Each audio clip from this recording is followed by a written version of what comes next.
Welcome back.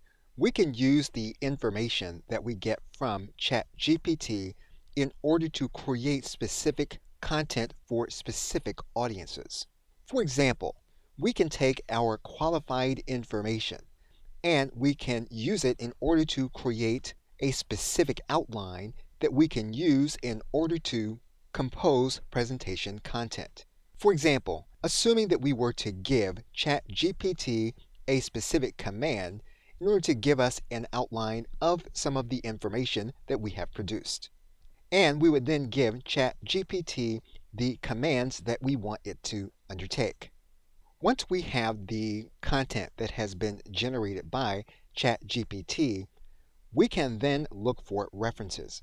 One of the things that we don't know is whether the information that we have is accurate. And so what we need to do is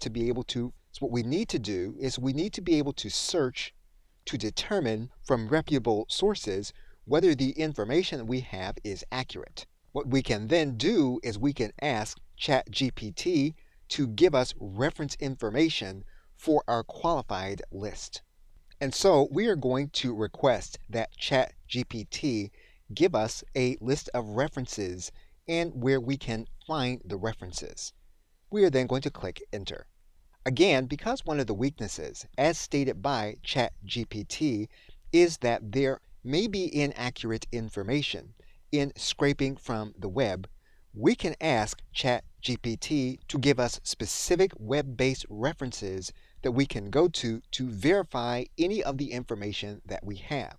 And so we can give ChatGPT a specific command for those references and where we can find the references outside of those in books that have been published. And so we are going to use our list and we are going to ask ChatGPT to give us a list of web-based references. We are going to add in a qualifying command in order to ask for the specific URLs where we can find these references.